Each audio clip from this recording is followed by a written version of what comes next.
মৌলভী দিল্লি।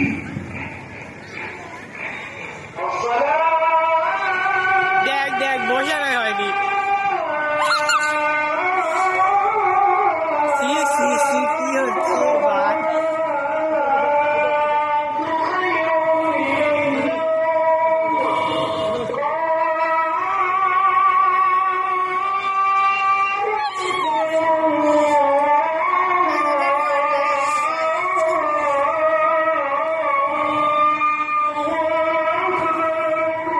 চাদর বেটা উঠ।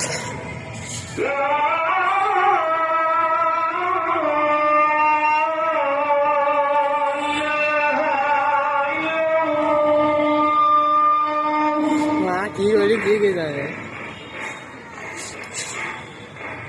এতটা প্রভাতে গিয়া দেখেন বাদশাহ শাহজাদা এক পাত্র হস্তে গিয়া ভাই আগে গেন ঢালিতেছে বাড়ি গুরুর চরণে পুলকিত হৃদ আন্ত নয়।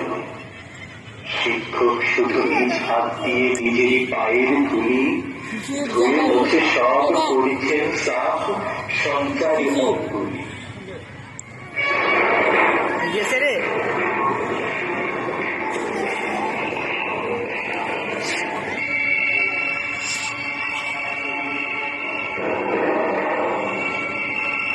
শিক্ষক মৌলভী মেহেদি ভাবিলেন আজি নিস্তারে নাহি যাই বুঝি তার সব।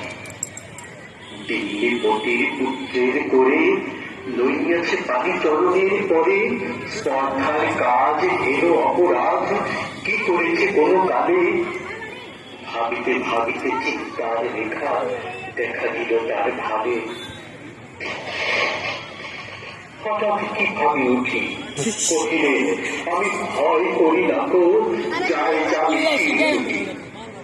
শিক্ষক আমি শ্রেষ্ঠ সবার দিনের প্রতি সে তো কোন ধার।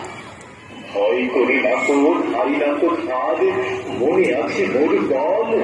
বাদশা সুধালো শাস্ত্রের কথা শোনাব অনর্গম।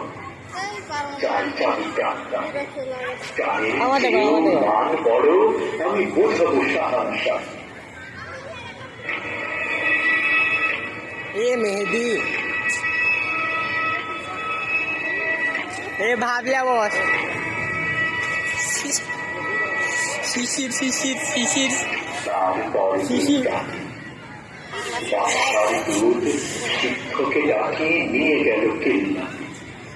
খাসতাম রাতে যাবে শিক্ষকে ডাকি বাদশা কহে শুনুন জানাব তবে পুত্র আমার আপনার কাছে সৌজন্য কি কিছু শিখিয়াছে।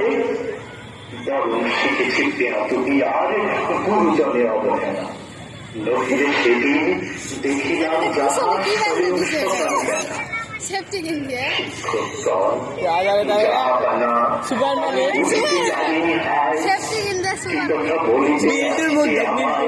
দেখেছেন নিরালায়।